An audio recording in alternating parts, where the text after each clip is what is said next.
대기업 다니다 퇴직한 59세 아저씨, 지금은 편의점에서 삼각김밥 정리하고 계십니다. 서류 대신 박스를 들고 노트북 대신 물걸레를 든 거죠. 어떻게 이런 일이 벌어진 걸까요? 여러분, 혹시 퇴직 후엔 좀 쉬고 싶다는 생각 아직 갖고 계신가요? 한때 누구보다 열심히 일했던 사람들이 지금은 하루 벌어 하루를 사는 현실, 남의 일이 아닙니다. 퇴직 후 1년 연금은 부족하고 자녀는 여전히 도움을 바라고 몸은 아픈데 경력 살릴 일자리는 없고 지금 50대, 60대에게 은퇴는 마침표가 아니라 현실 생존의 시작선입니다. 이미 많은 중장년층이 편의점, 식당, 창고에서 두 번째 인생을 버티고 있습니다. 하지만 결정적인 차이는 단 하나, 준비했느냐 아니냐였습니다. 이 영상 지금 안 보면 늦습니다. 당신의 노후 선택은 지금입니다. 본격적인 영상 시작 전에 구독과 좋아요는 영상 제작에 정말로 큰 힘이 됩니다. 또한 오늘의 영상에는 위에 말씀드린 내용과 관련된 대한민국에서 일어나고 있는 비참한 사례 한 가지와 그와 반대되는 사례를 소개해드리겠습니다.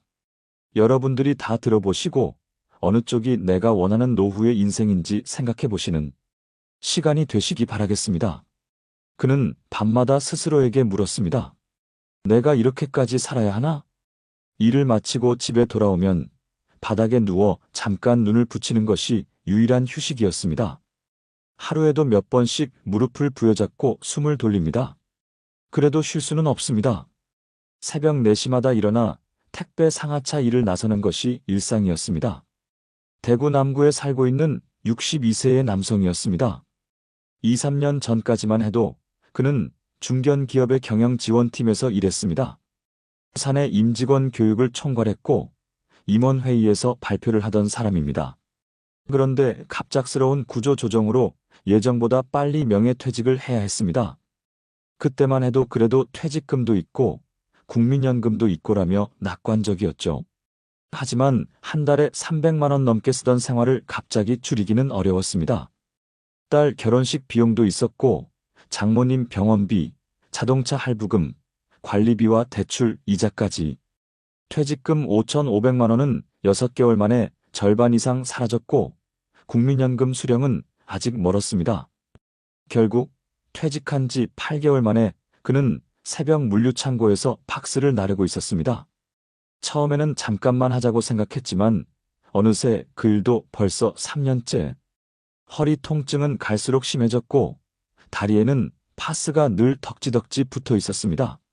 점심시간에도 쉴 수는 없었습니다.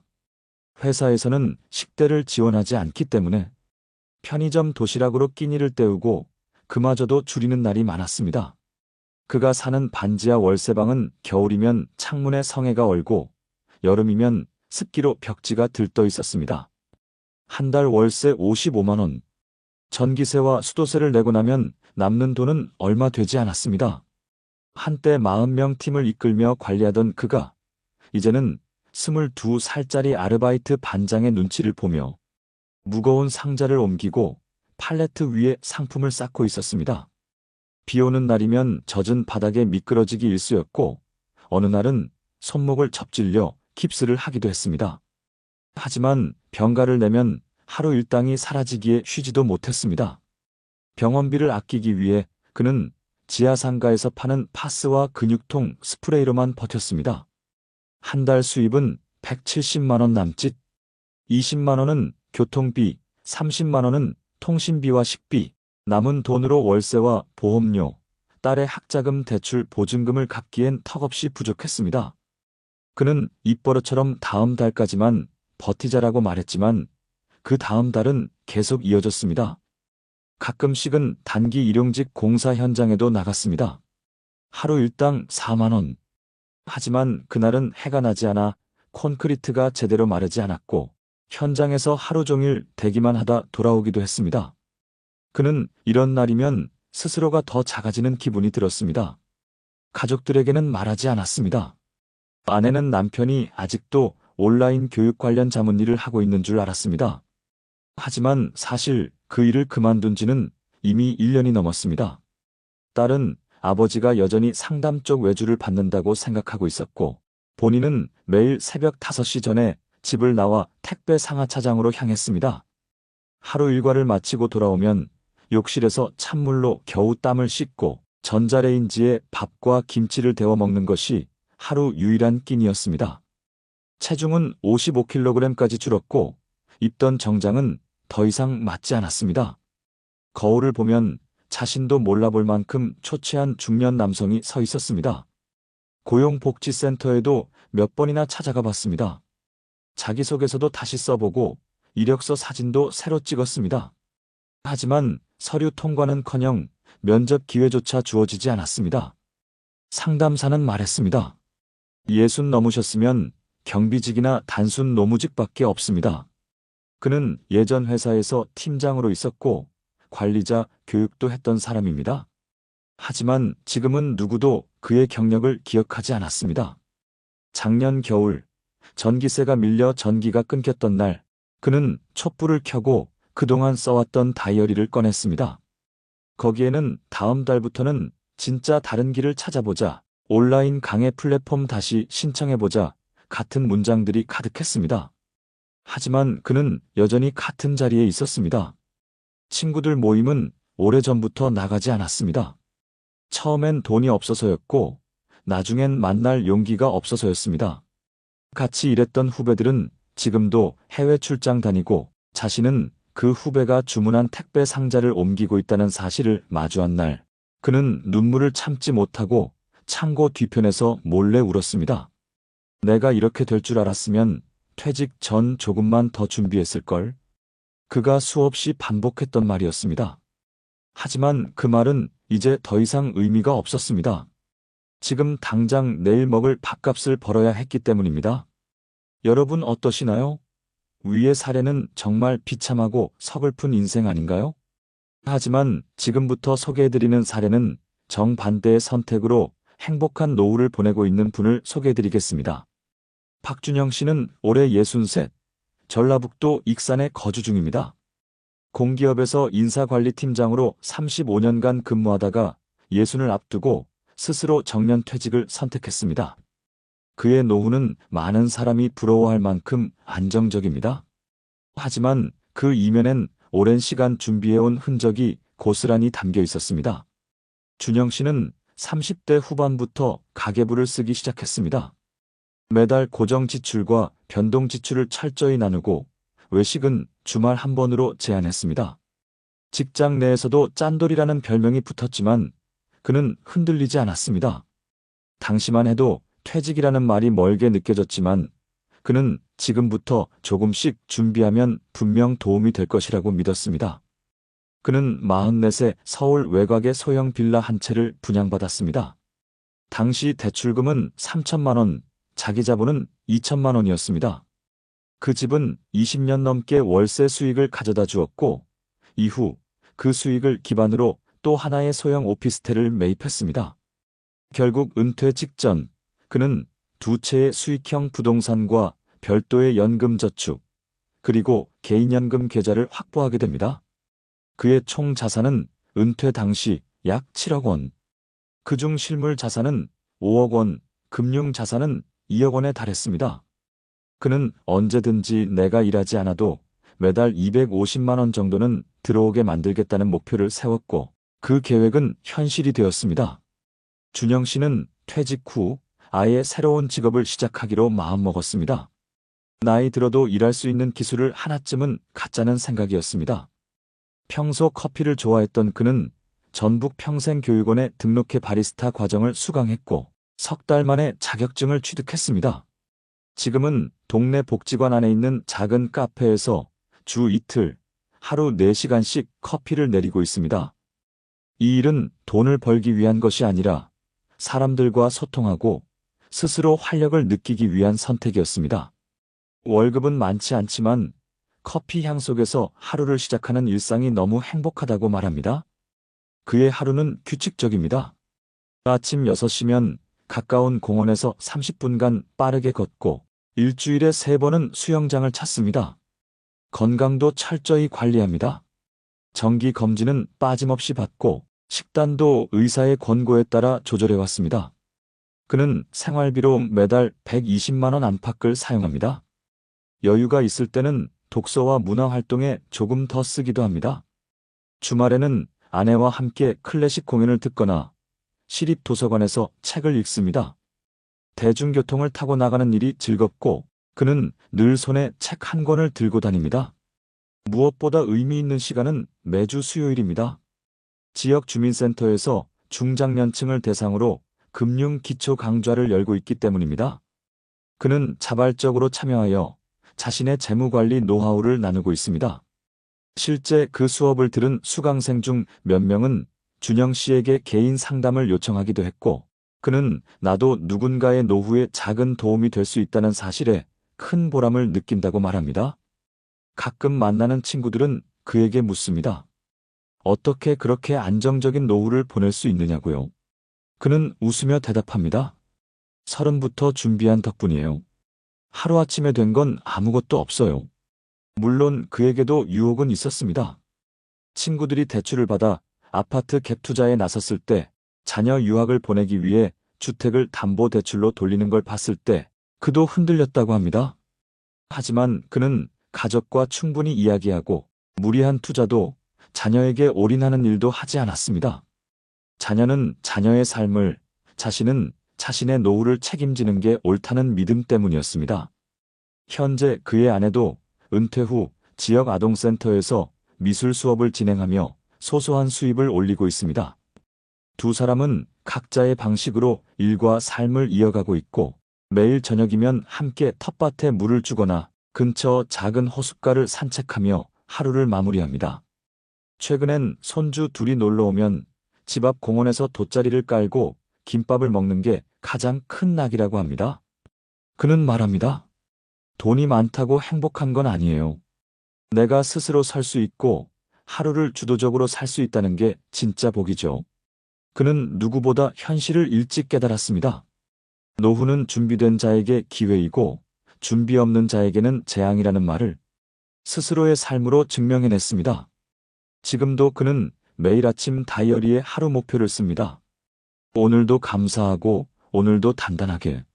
그 짧은 문장이 그의 삶 전체를 말해줍니다. 노후에 대비하지 못한 현실이 얼마나 심각한지를 보여주는 자료들이 있습니다. 대한민국의 고령자 빈곤율은 OECD 국가 중 최상위권에 머물러 있으며 전체 노인 인구의 절반가량이 상대적 빈곤 상태에 놓여 있다는 통계가 나와 있습니다. 특히 60대에서 70대 초반의 중장년층은 퇴직 후 평균 소득이 퇴직 전 대비 절반 이하로 감소하며 대부분의 경우 이 변화에 적절히 대응하지 못하고 있습니다. 국내 고용시장에서도 중장년 재취업률은 해마다 낮아지고 있으며 일자리를 얻더라도 단순 노무직, 일용직 비중이 압도적으로 높은 것이 현실입니다. 한 고용 데이터에 따르면 63살 이상 취업자 중 25% 이상이 주당 40시간 이상의 고강도 노동을 하고 있으며 이들의 상당수가 근골격계 질환을 앓고 있다는 보고도 있습니다. 노후에 가장 크게 영향을 미치는 요소 중 하나는 계획된 은퇴 여부입니다. 자산을 쌓아두지 못하고 은퇴를 맞이한 사람들은 재취업에 실패할 경우 빈곤층으로 추락할 가능성이 매우 높아지며, 이는 단순히 개인의 문제가 아니라 사회적 구조의 문제로 확대됩니다. 실제로 유럽 복지국가들의 사례를 보면 중장년층을 위한 사전 재교육과 전환 직업 훈련이 잘 마련되어 있는 경우 은퇴 후 재정적 안정성이 크게 향상되는 것으로 나타났습니다. 한 국제노동보고서에서는 노후 준비의 핵심은 자산 축적이 아니라 노동시장 내의 유연한 생애 재설계에 있다는 분석을 내놓기도 했습니다. 또한 노인층의 건강 상태와 경제활동 참여율 사이에는 밀접한 상관관계가 있는 것으로 드러났습니다. 건강 상태가 양호한 경우 자발적 재취업이나 사회적 참여 활동을 지속할 확률이 높았으며, 이는 삶의 만족도와도 직결됩니다. 하지만 한국에서는 은퇴 이후 삶에 대한 체계적인 준비가 부족한 경우가 많고, 대부분의 사람들은 퇴직 직전까지도 본격적인 노후 준비에 들어가지 못하는 것이 현실입니다. 정년을 앞두고 갑자기 연금, 재정, 건강을 걱정하게 되는 경우가 대다수이며 이로 인해 불안감과 우울감을 호소하는 사람들도 많습니다. 통계청의 최근 발표에 따르면 퇴직 후 처음 맞이하는 3년간은 심리적 스트레스와 경제적 충격이 가장 크게 발생하는 시기이며 이 시기를 무사히 넘기지 못하는 경우 노후 파산 가능성도 배제할 수 없습니다. 이와 같은 현상은 단순히 고령화 사회의 숙명이 아니라 대응 체계의 부재와 정보 격차에서 비롯된 결과라고 할 수 있습니다. 전문가들은 노후 위기는 갑작스럽게 찾아오는 것이 아니라 서서히 침식되는 것이라며 40대부터 시작되는 준비가 반드시 필요하다고 강조하고 있습니다. 특히 수명이 늘어난 지금은 단순히 오래 사는 것이 중요한 것이 아니라 어떻게 살 것인가에 대한 전략이 없으면 오히려 긴 노후가 위험 요소로 작용할 수 있습니다. 많은 전문가들이 지적하는 공통된 문제는 정보 부족입니다. 정부와 공공기관에서 제공하는 교육 프로그램이나 재정 상담 서비스가 존재함에도 불구하고 상당수의 중장년층은 그 존재조차 모르는 경우가 많습니다. 그 결과 무리한 투자, 자녀에게의 과도한 지원 또는 생활비 충당을 위한 무계획 소비로 이어지며 결국 빈곤을 초래합니다. 노후에 대한 정보와 준비는 단순한 재테크를 넘어서 생존의 문제이며 사회 전체가 함께 접근해야 할 필수 과제가 되었습니다. 계획된 은퇴와 준비된 노후는 단지 금융 자산의 문제가 아니라 생애 전반에 걸친 구조와 습관의 차이에서 비롯됩니다. 고용 형태의 변화 속에서 불안정한 직장 생활을 이어가던 중장년층일수록 퇴직 후 삶의 리스크는 더욱 커질 수밖에 없습니다. 한 해외 복지 모델 연구에서는 퇴직 전 10년 동안의 행동이 퇴직 후 삶의 질을 결정한다는 분석도 있었습니다. 이는 단순한 이론이 아니라 실제 장기 추적 통계를 기반으로 한 결론입니다. 이러한 경향은 특히 코로나 이후 불확실성이 커진 세계 경제 흐름 속에서 더욱 강조되고 있으며 중장년층의 불안정한 미래를 암시하고 있습니다. 노후 준비의 실패는 한 개인의 문제가 아니라 자녀 세대와 사회 전체의 부담으로 이어질 수 있다는 점에서 보다 구조적인 접근이 필요합니다. 재정 설계, 직업 전환, 건강 관리, 인간관계 유지라는 4가지 요소가 조화를 이뤄야 비로소 건강하고 존엄한 노후를 기대할 수 있다는 전문가의 지적도 있습니다. 특히 장수 사회로 접어든 한국에서는 단순히 오래 사는 것이 아니라 오래 잘 살아가기 위한 현실적인 대비가 절실한 상황입니다. 노후의 삶을 단단하게 만드는 것은 거창한 준비가 아니라 조기 인식과 꾸준한 실천이라는 점을 기억해야 합니다. 실제로 미국, 독일, 노르웨이 등 선진국에서는 퇴직 5년 전부터 공식적인 전환 교육과 생애설계 상담을 제공하고 있으며 이를 통해 개인의 역량과 상황에 맞는 노후 로드맵을 수립하도록 지원하고 있습니다. 반면 한국은 아직까지도 퇴직 후의 삶을 개인의 책임으로만 돌리는 경향이 강하며 사회적 인프라나 정보 제공 시스템이 충분하지 않은 것이 문제로 지적되고 있습니다. 은퇴자들의 상당수가 공통적으로 겪는 어려움 중 하나는 정보 격차로 인한 잘못된 금융 선택이며 이는 다시 생활고와 가족 갈등으로 이어지는 악순환을 초래합니다. 특히 자녀의 결혼, 취업, 주택 마련 등을 이유로 본인의 자산을 과도하게 사용하거나 고위험 금융상품에 투자하는 경우가 적지 않은데 이러한 결정이 노년의 삶을 송두리째 흔들 수 있다는 경고도 나오고 있습니다. 전문가들은 중장년층을 대상으로 한 맞춤형 정책, 교육, 커뮤니티 기반 지원 체계가 갖춰져야 진정한 의미의 노후 안심 사회가 가능하다고 말합니다. 결국 우리는 지금 어느 때보다도 더 빨리 노후 준비를 시작해야 하는 시대에 살고 있습니다. 그렇다면 이런 문제를 해결하려면 우리는 무엇을 해야 할까요? 퇴직 이후 삶이 위기가 아닌 기회가 되기 위해선 보다 구체적이고 실질적인 준비가 필요합니다. 전문가들은 먼저 사전 인식을 가장 중요하게 꼽습니다. 40대부터 자신의 퇴직 시점과 이후 소득 공백을 계산해보고 개인연금과 국민연금 수령 시기를 전략적으로 조정해야 한다는 것이죠. 또한 중장년층은 무리한 부동산 투자보다 안정적인 현금 흐름을 만들 수 있는 자산 구조를 고민해야 하며 이를 위해 금융교육을 받는 것이 중요합니다. 실제로 서울시 50플러스 재단에서는 50대 이상 중장년을 대상으로 재무설계, 인생 이막 직업 찾기, 기술 습득 과정 등을 운영하고 있으며 일정 수료 후에는 취업 알선이나 창업 멘토링까지 연계되고 있습니다. 부산시 역시 인생 재설계 프로그램을 통해 퇴직자를 위한 진로 설계, 심리 상담, 자격증 과정 등을 지원하고 있고 대전광역시는 시니어 인턴십 제도를 통해 중소기업과 연계한 고령자 고용을 장려하고 있습니다.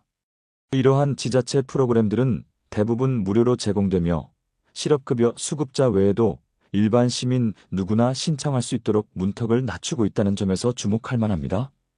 뿐만 아니라 건강 문제를 미리 관리할 수 있도록 각 지역 보건소에서는 정기 건강검진과 만성질환 예방 프로그램도 병행 중입니다.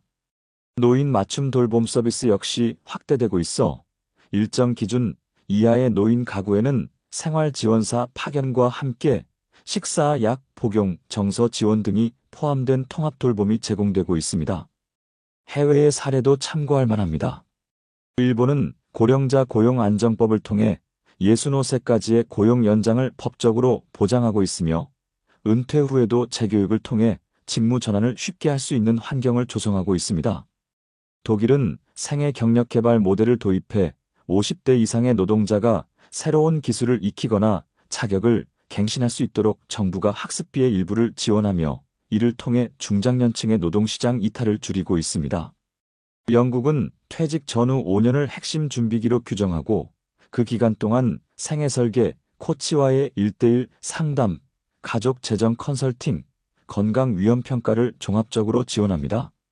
이처럼 선진국들은 고령화 문제를 개인의 책임으로만 두지 않고 국가 차원의 정책과 지역 사회의 협력 체계를 바탕으로 체계적인 대응을 하고 있습니다.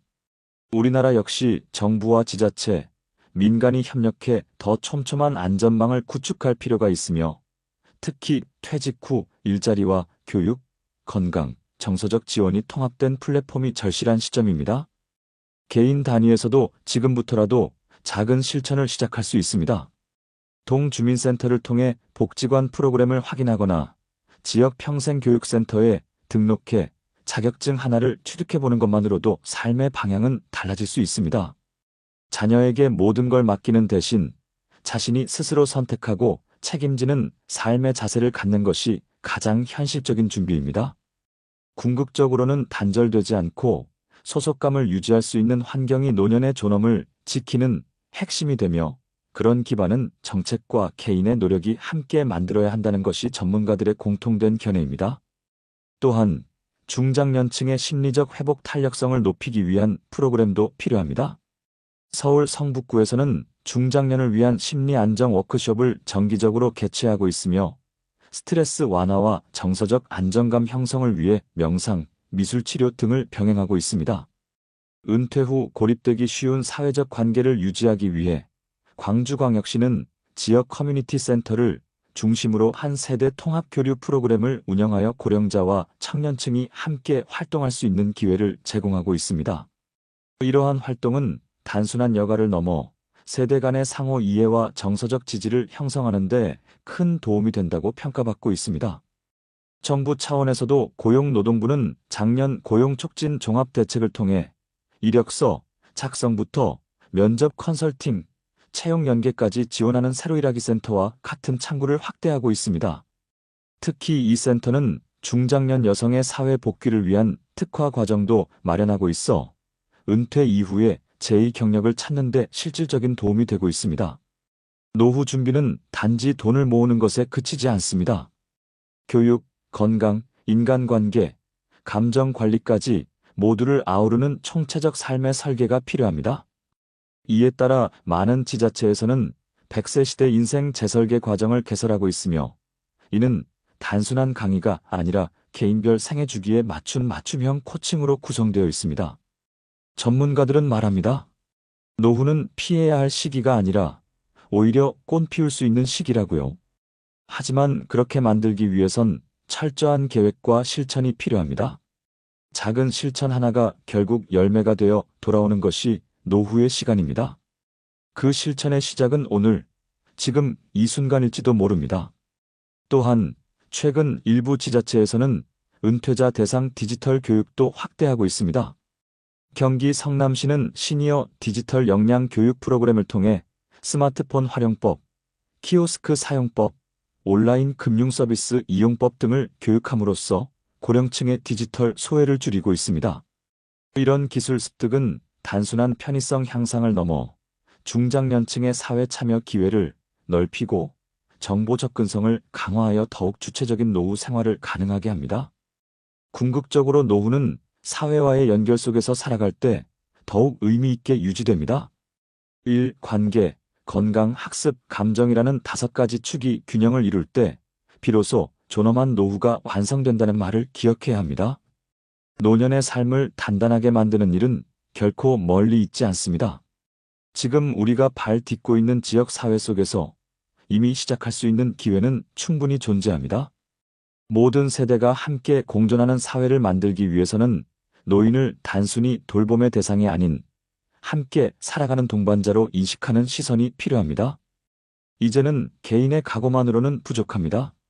사회가 함께 설계하고 함께 책임지는 함께하는 노후가 실현되어야 할 때입니다. 여러분이 바로 그 변화의 주인공이 될 수 있습니다. 준비된 내일은 오늘의 작은 실천에서 시작됩니다. 저물녘 햇살에도 꽃은 핍니다. 지는 해 아래에서도 따뜻한 온기가 있습니다. 여러분, 앞서 소개해드린 2사람의 인생 이야기 기억하시나요? 한 사람은 대기업에서 50대 후반에 퇴직한 후 제대로 된 준비 없이 가족과의 평온한 일상만을 꿈꿨습니다. 하지만 불과 1년도 채 지나지 않아 새벽 4시 어두운 물류창고에서 박스를 나르는 일로 하루를 시작하게 되었죠. 온몸은 파스투성이었고 마음은 상실감으로 가득 찼습니다. 자신의 지난 노력이 무색하게 느껴지는 순간들이었습니다. 반면 또 다른 사람은 비슷한 시기에 퇴직을 맞이했지만 몇 년 전부터 철저히 준비해왔습니다. 경제적인 대비는 물론 일과 관계, 건강과 감정 관리까지 균형 잡힌 삶의 설계를 이어갔죠.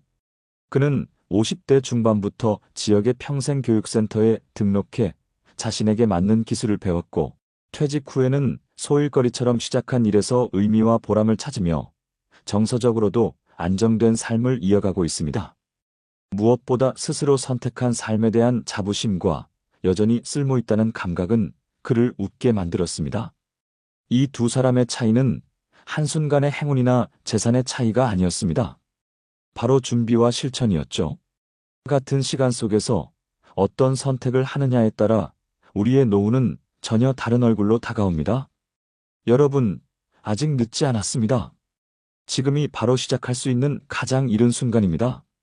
자신의 삶을 누구보다 깊이 이해하고 내일을 위해 오늘 한 걸음 내딛는 것. 그것이 우리가 지켜야 할 인생의 존엄이며 우리 스스로를 위한 가장 큰 선물이 될 것입니다. 눈물이 흐를 만큼 고단한 날도 있었겠지만 그 눈물이 오늘 이 영상의 마지막에서 희망의 눈물이 될 수 있기를 바랍니다. 여러분의 남은 인생이 언제나 따뜻한 햇살처럼 빛나기를 진심으로 응원합니다. 월 19만 원. 그게 전부였습니다. 국민연금만 믿었던 그 남자는 지금 자식도 피하고 있는 현실을 마주하고 있습니다.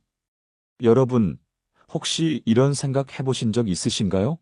나도 저 나이쯤 되면 연금으로는 충분히 살 수 있겠지. 그런데요, 경기도 안산에 사는 68세 김선태 씨는 은퇴 후 처음 받은 국민연금 통장 내역을 보고 며칠을 말없이 앉아 있었다고 합니다. 한 달에 19만 원.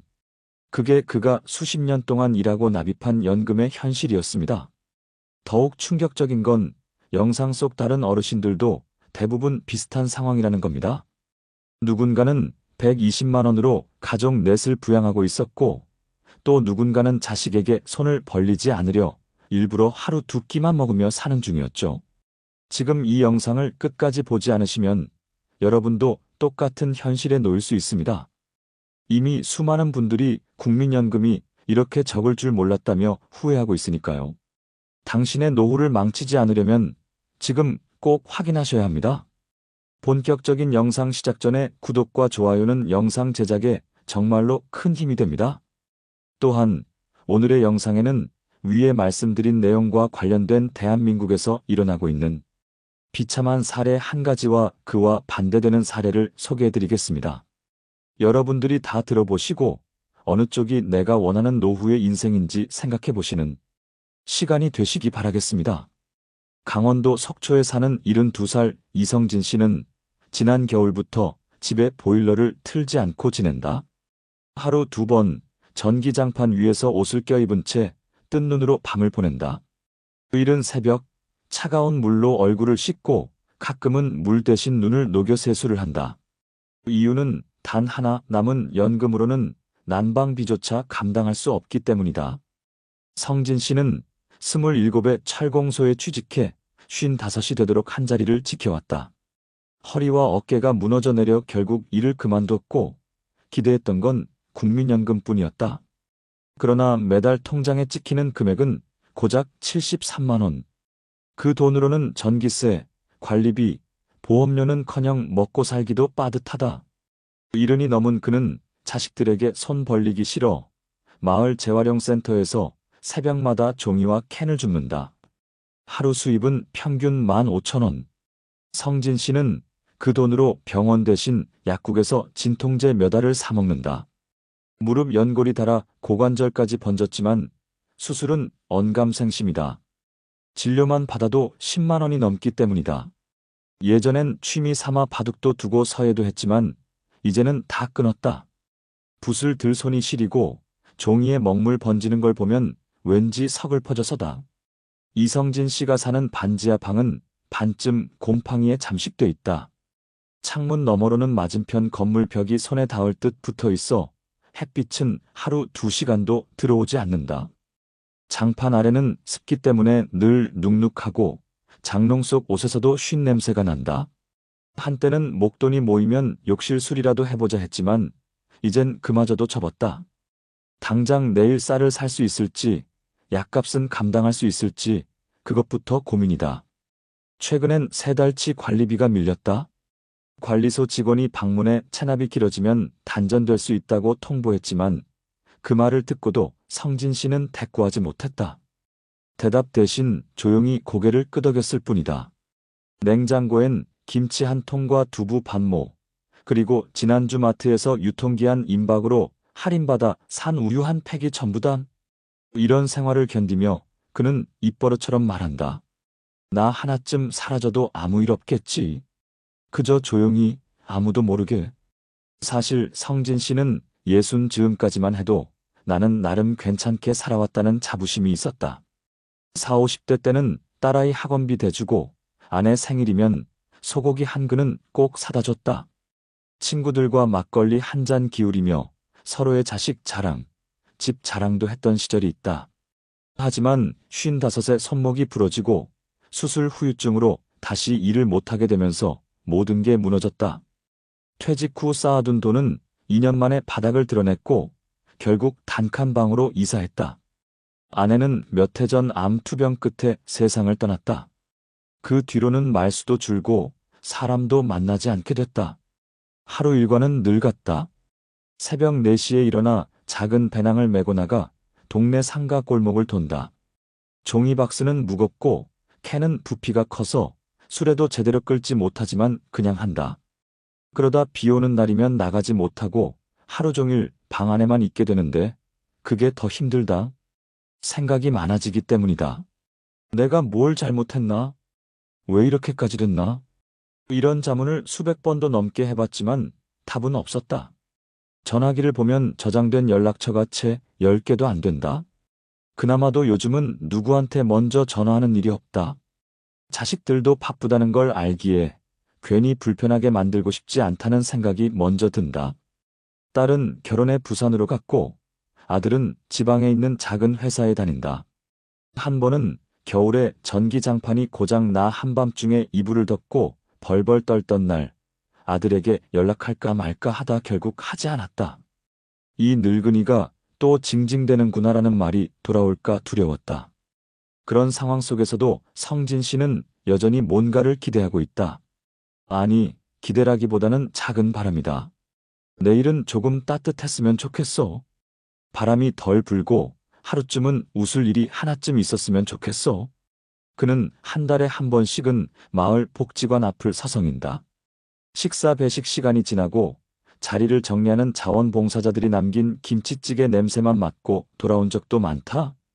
괜히 눈 마주칠까봐 고개를 푹 숙이고 뒷걸음질로 벗어난다. 한 달에 한 번 오는 국민연금 수령일이 그의 유일한 기다림이다. 그날은 아침부터 우체국 앞에 서성인다. 통장에 들어온 73만 원 중에서 5만 원은 즉시 월세로 나가고 15만 원은 병원비와 약값을 대비해 통장에 남겨둔다. 남은 돈으로는 쌀, 달걀, 김치, 가장 싼 식용유 정도만 구입하고 나면 거의 끝이다. 그래서 그가 마트에서 가장 오래 머무는 곳은 유통기한 임박 코너다. 며칠 더 두고 먹으면 안 되겠나라며 꼼꼼히 들여다보는 모습은 간절하기까지 하다. 주말이 오면 외로움이 더 커진다. 예전에는 명절이나 생일이면 자식들이 돌아오고 손주들이 푹 저겼지만 요즘은 연락조차 없다. 작년 설날엔 혼자 집에서 라면을 끓여 먹으며 TV 소리를 크게 틀어놓고 사람 목소리를 대신했다. 그날 이후로 그는 TV를 끼고 산다. 방송에서 누군가와 웃고 떠드는 모습이라도 보이면 자신도 어딘가 소속되어 있다는 착각이 들어서다. 혼자 밥 먹는 게 제일 서러워요. 그거 해본 사람만 알죠. 그는 지금도 희망이라는 단어를 쉽게 쓰지 않는다. 하지만 누군가가 어르신, 뭐가 가장 필요하세요? 라고 묻는다면 망설이지 않고 대답할 것이다. 누가 나한테 오늘 하루 어땠냐고 물어봐 주는 거요. 그렇게 단순한 말 한마디가 그의 마음을 가장 크게 움직이는 것이다. 누군가에겐 별것 아닐 그 말이 성진 씨에겐 하루를 견디게 하는 힘이 된다. 성진 씨는 밤이 오면 불안해진다. 작은 창문 틈 사이로 바람이 스며들면 이불 속으로 더 깊숙이 몸을 숨긴다. 잠은 쉽게 오지 않는다. 텔레비전을 켜놓고 소리를 작게 틀어두는 이유도 그 조그마한 소음이 있어야 마음이 조금은 편해지기 때문이다. 깜깜하면 생각이 많아져요. 그래서 안 꺼요, TV는. 그렇게 말하며 그는 웃었지만 그 웃음에는 어쩔 수 없는 체념이 묻어 있었다. 그가 가장 최근에 외출한 날은 동사무소에서 운영하는 무료 건강 상담을 받기 위해서였다. 버스를 타고 2정거장 가야 했는데 교통카드에 잔액이 없어 그냥 걸어갔다. 다녀온 뒤 무릎이 붓고 허리가 저렸지만 그는 그래도 사람 얼굴 보니까 좋더라고 말했다. 가는 길에 공원 벤치에 앉아 해바라기를 했던 시간, 그게 그달 유일한 휴식이었다. 이성진 씨는 더 이상 내일을 기대하지 않는다. 다만 오늘 하루가 무사히 지나가길 바랄 뿐이다. 그에게 노후란 편안함이 아니라 고요한 생존의 시간이다. 아무도 그의 이름을 부르지 않는 하루가 반복되고 어제와 똑같은 오늘이 흐른다. 그 속에서 그는 묵묵히 버티고 있다. 조용히, 아주 조용히. 여러분 어떠시나요? 위의 사례는 정말 비참하고 서글픈 인생 아닌가요? 하지만 지금부터 소개해드리는 사례는 정반대의 선택으로 행복한 노후를 보내고 있는 분을 소개해드리겠습니다. 경기도 용인시 기흥구에 사는 69살 정혜성 씨는 매일 아침 7시가 되면 직접 내린 원두 커피 한 잔을 들고 베란다에 나간다. 햇살이 따뜻하게 들어오는 시간, 그는 가볍게 스트레칭을 하며 하루를 시작한다. 그의 일상은 간결하지만 단단하게 정돈돼 있다. 은퇴 후의 삶이 이렇게 평온할 수 있다는 걸 사람들에게 보여주는 존재라 해도 과언이 아니다. 정혜성 씨는 대기업 전자회사의 회계팀에서 35회를 근무했다. 매년 성실히 연금보험료를 납부했고 퇴직 직전 10년은 퇴직연금과 개인연금까지 추가로 준비해두었다. 그의 월 수령액은 국민연금과 퇴직연금, 개인연금을 합쳐 약 250만 원 정도다. 여기에 젊은 시절 마련해둔 소형 상가에서 나오는 임대 수입이 한 달에 45만 원, 생활비, 취미, 여유자금까지 감안해도 매달 일정 금액이 저축으로 쌓인다. 그는 항상 가계부는 마음의 체중계라고 말한다. 퇴직하기 전부터 그는 부부가 함께 사용하는 생활 가계부를 작성해왔다. 매달 고정 지출, 유동 지출, 의료비, 여가 비용을 분류해 체크하고 분기마다 자산 현황을 점검했다. 자녀 교육비를 제외하면 큰 낭비는 없었고 정혜성 씨는 소비보다 관리에 익숙한 사람이었다. 그는 59이 되던 해 회사를 떠나며 이렇게 말했다. 앞으로는 돈을 벌기보다는 삶을 써야겠다. 실제로 그는 퇴직 직후 3개월 동안 전국을 돌며 걷기 여행을 다녀왔다. 스마트폰 대신 필기노트를 들고 다니며 하루하루를 기록했고 지금도 주 2회 복지관에서 글쓰기 수업에 참여하고 있다. 그가 쓴 에세이는 지난해 노인문화센터에서 주최한 수필 공모전에서 우수상을 받기도 했다. 아내와는 주말마다 도서관에서 책을 함께 읽고 종종 근교로 등산도 다닌다. 그는 함께 걷는 시간이 우리 둘 사이를 다시 사랑하게 만들었다고 말한다. 혼자만의 시간이 필요할 때는 집 근처 수목원에 가서 그늘 아래 벤치에 앉아 도시락을 먹는다. 소박하지만 만족스러운 일상이 그에겐 가장 값진 재산이다. 건강 역시 빠질 수 없다. 정혜성 씨는 하루 만보 걷기를 10년 넘게 실천하고 있다. 고혈압 진단을 받았을 땐 바로 식단을 바꿨고 매년 정기검진도 빠뜨리지 않는다. 덕분에 지금은 약도 거의 끊은 상태다. 돈이 많다고 건강을 살 수는 없지만 건강하면 돈을 덜 쓰게 되더라고요. 그의 말에 고개가 절로 끄덕여진다. 그는 지역 커뮤니티 활동에도 적극적이다. 마을 도서관에서 매주 열리는 인생 독서회에 참석하고 분기마다 지역 초등학교에서 경제교육 봉사도 나간다. 배운 걸 나누는 게 가장 오래 남는다는 것이 그의 철학이다. 이런 활동을 통해 그는 또래 친구들과의 유대를 계속 유지하고 정신적인 외로움에서 멀어질 수 있었다. 가장 인상적인 건 자녀와의 관계다. 그는 두 자녀에게 결혼자금이나 집값 지원을 해준 적이 없다. 대신 20살이 되던 해 각각에게 나는 너희의 후견인이 아니라 조언자라고 선언했고 자녀들도 그 방식을 존중했다. 지금은 각자 자립해 살고 있고 명절이나 기념일엔 정혜성 씨 부부의 집에 식구들이 모여 함께 식사를 한다. 그는 이렇게 말한다. 노후는 돈만으로 해결되지 않아요. 관계도 습관도 정신도 다 같이 준비해야 해요. 저는 나를 지키는데 돈을 썼고 시간을 들였어요. 요즘도 그는 아침에 자전거를 타고 마트에 가는 길에 이웃 어르신들을 만나면 반갑게 인사하고 가끔은 집으로 초대 된장찌개에 막걸리 한 잔을 대접한다. 소박하지만 풍요로운 그의 모습은 준비된 노후가 어떤 것인지를 보여준다. 정혜성 씨에게도 시련이 없었던 것은 아니다. 40대 중반 회사 구조 조정 대상이 되었던 적이 있었다. 그때 그는 가계와 자산을 처음으로 재점검하며 생애 최초의 재무 상담을 받았다. 이후로 그는 자산 포트폴리오를 조정했고 펀드보다는 안정적인 적립식 보험을 중심으로 장기 플랜을 세웠다. 그때의 결단이 지금의 노후를 가능하게 한 시작이었다. 또한 그는 혼자의 시간을 두려워하지 않는다. 자녀가 독립한 이후 그는 배우자와 서로에게 너무 의존하지 않기 위해 각자의 취미를 갖기로 약속했다. 아내는 캘리그라피를 배우고 정혜성 씨는 사진을 배웠다. 지금도 집 한쪽 벽에는 두 사람이 함께 찍은 여행 사진과 서로 써준 손글씨 엽서들이 걸려 있다. 누군가의 인생을 바라보는 게 아니라 내 삶을 직접 꾸미는 게 중요하더라고요. 경제적으로도 그는 매우 철저하다. 연금 수령일마다 월 예산표를 업데이트하고 전월 대비 지출 변동을 꼼꼼히 분석한다. 스마트폰 앱보다는 여전히 수기로 가계부를 적는다. 손으로 써야 돈의 흐름이 눈에 들어와요. 숫자가 아니라 생활의 흐름을 보는 거죠. 그는 단 한 번도 연체된 적이 없고 금융상품에 가입하기 전에는 늘 3가지 이상 비교한다. 노후 준비에 있어 가장 큰 힘이 된 건 정보였다고 말한다.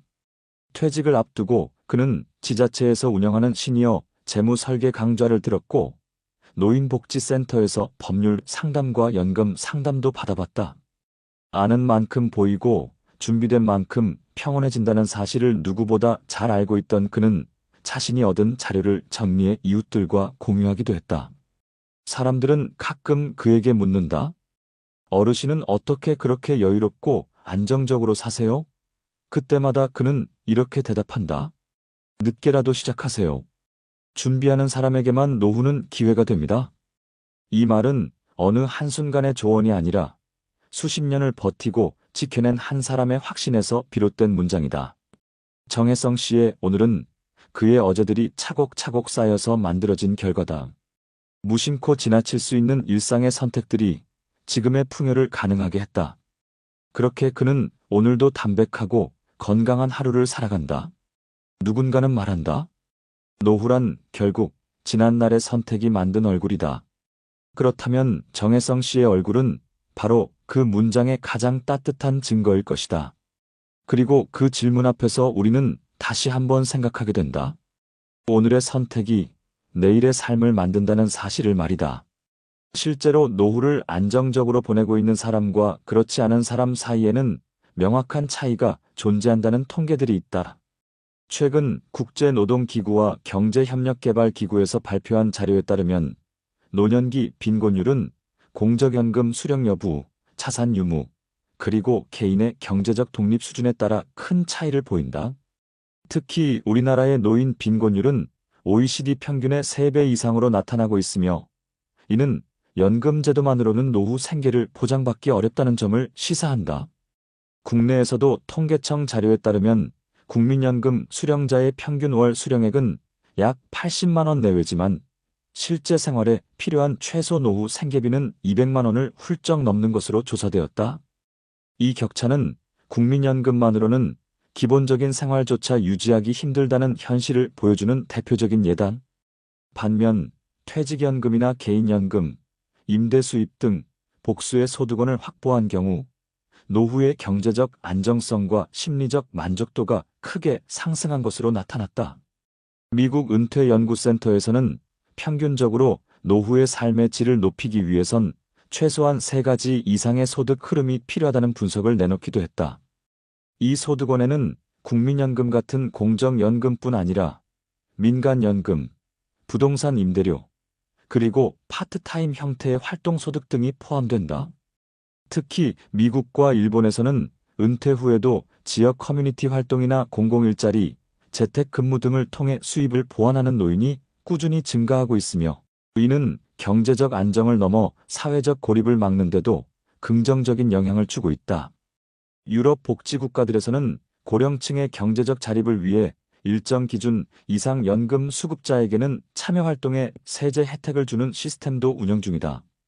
반면 우리나라의 경우 연금 수령만으로는 의료비나 주거비, 식비 등을 모두 충당하기 어려워 자녀에게 의존하거나 사회복지에 기대는 경우가 많은데 이는 독립적인 노후 삶을 원하는 고령자에게 심리적 스트레스를 가중시킨다는 조사도 있다.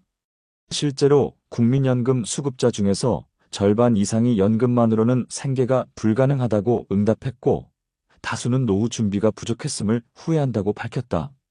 반면 복수의 연금 수단과 소규모 자산을 미리 준비한 고령자들은 건강, 여가, 사회활동 참여율에서도 더 높은 만족도를 보였다. 이는 노후의 안정을 위해 연금 수령만으로는 부족하다는 걸 보여준다. 노후의 질은 준비의 범위에 달려있다. 이 모든 결과들은 지금 우리가 무엇을 선택하느냐에 따라 달라질 수 있음을 뜻합니다. 월 50만 원 받자고 수억짜리 집에서 평생 눈치 보며 살아야 하나요? 여러분, 혹시 이런 질문 해보신 적 있으신가요? 얼마 전 충남 천안에 사는 62세 김상호 씨는 주택연금을 신청하며 이렇게 말했습니다. 나이 들어 자식에게 손 안 벌리면 그게 효도지. 하지만 몇 년이 지나자 예상치 못한 문제가 터졌습니다.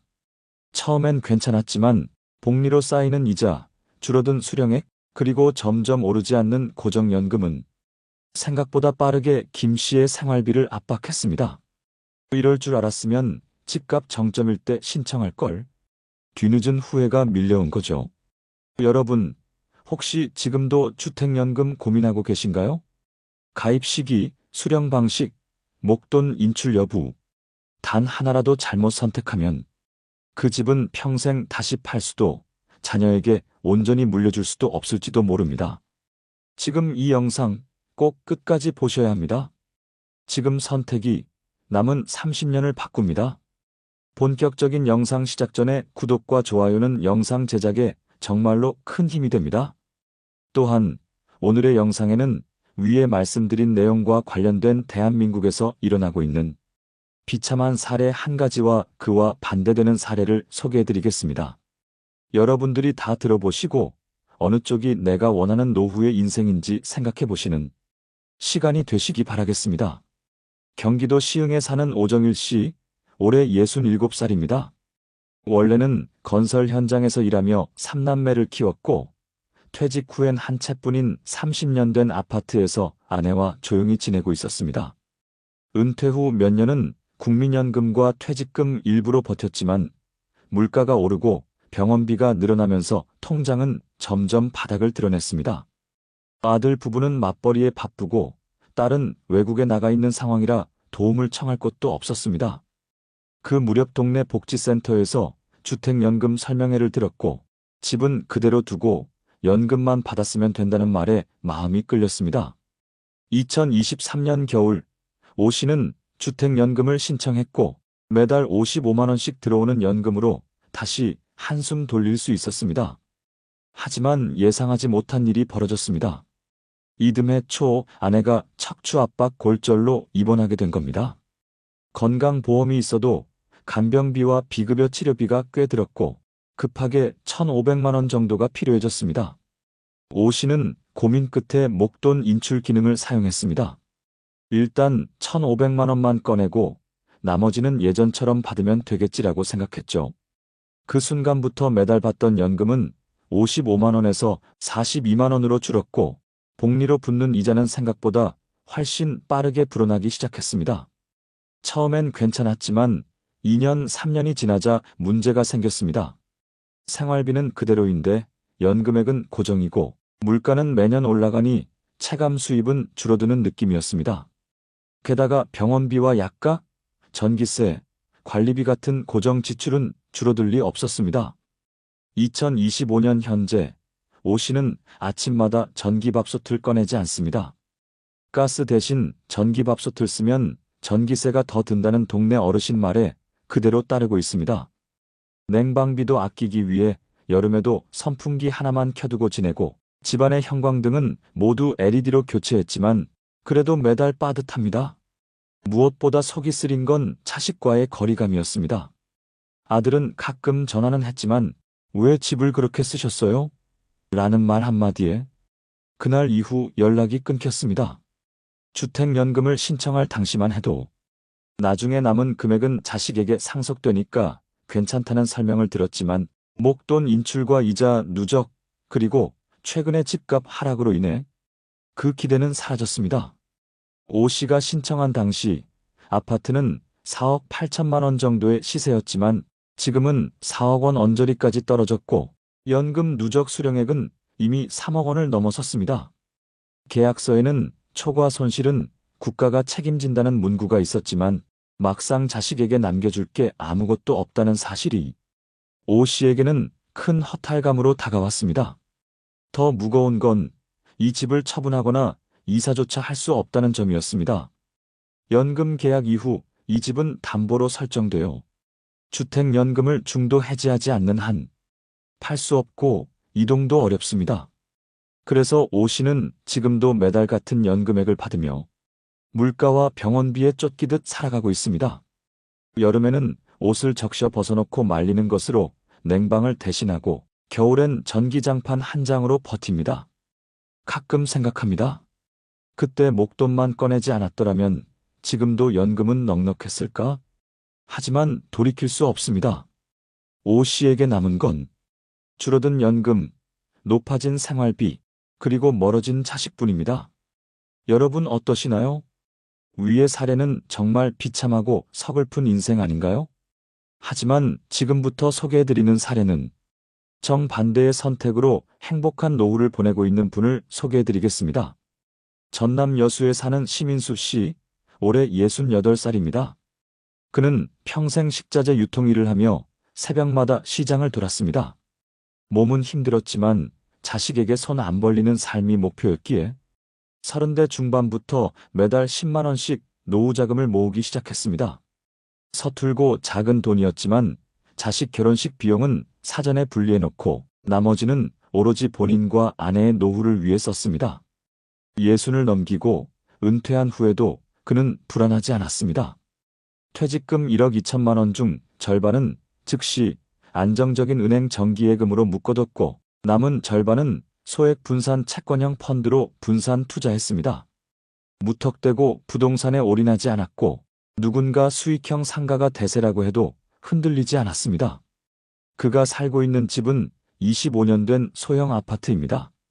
크지도 새롭지도 않지만 그는 그 집을 노후의 기반으로 삼고 일찍부터 주택연금에 관심을 가졌습니다. 그러나 성급하게 신청하지 않았습니다. 오히려 그는 집값 흐름, 연금 개정 시기, 그리고 자신의 소비 패턴까지 분석한 뒤 2024년 2월 직전, 주택연금 개정 직전 마지막 유리한 시점을 택해 가입했습니다. 집값은 5억 3천만 원, 수령 금액은 매달 58만 원이었습니다. 하지만 그는 절대 목돈 인출은 하지 않았습니다. 지금 당장 1,000만 원이 필요한 순간이 와도 그건 나의 계획을 흔드는 유혹이다.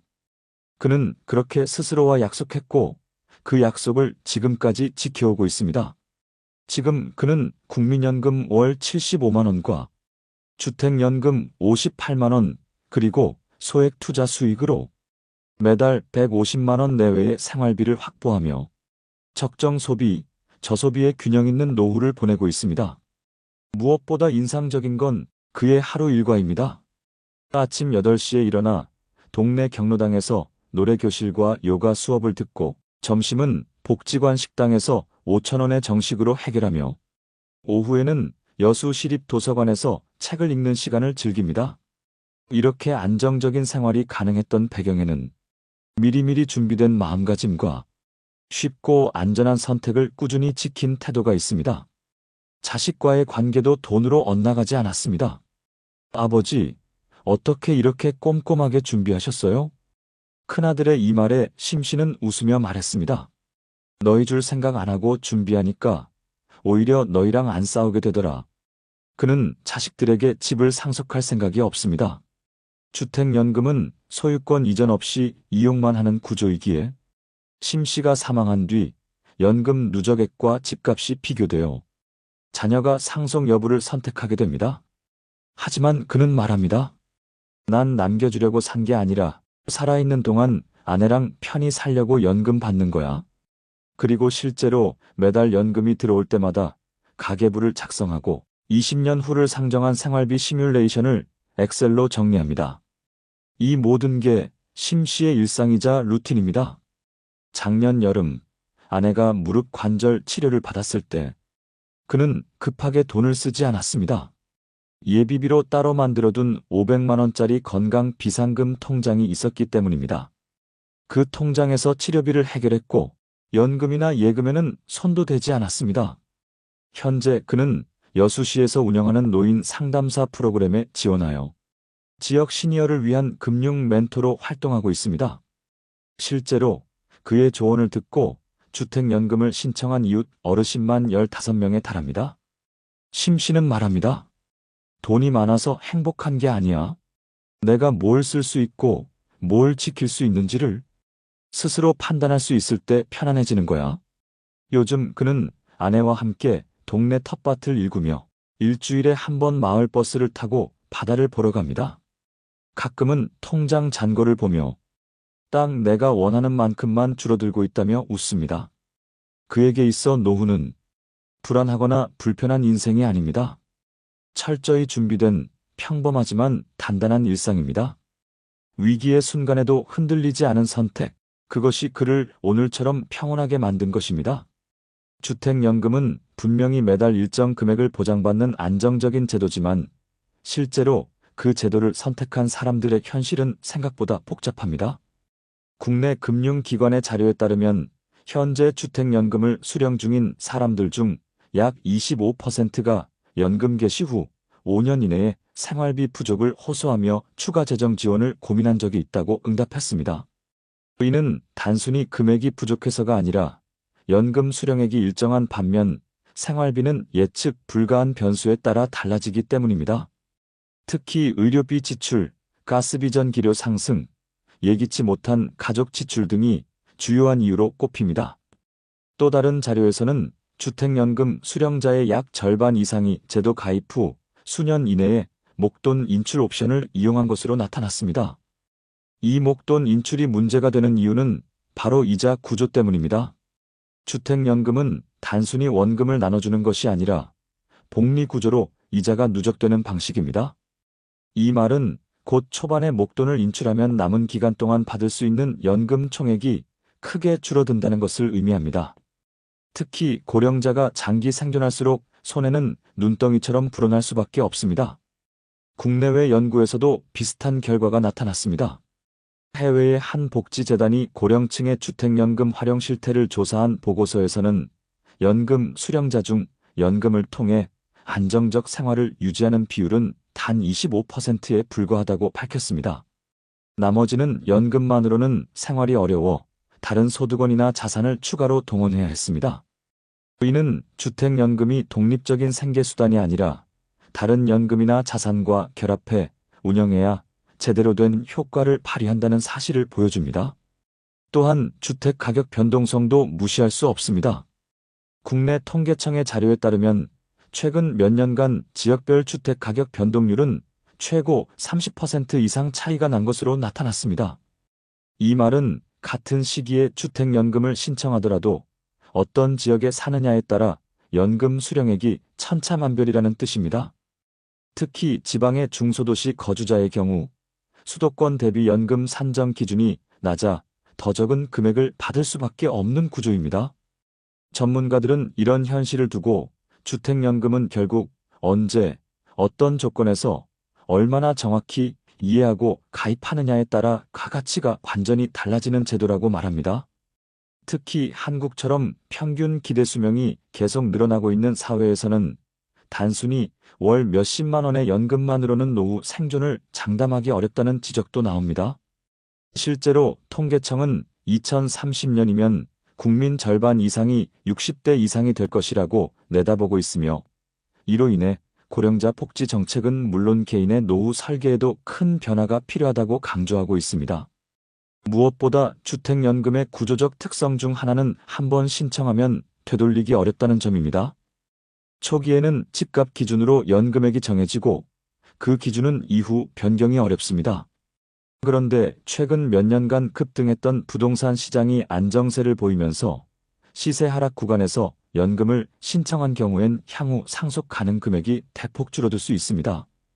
반대로 집값이 다시 올라가더라도 가입 당시 금액 기준은 변경되지 않아 이익을 보기는 어렵습니다.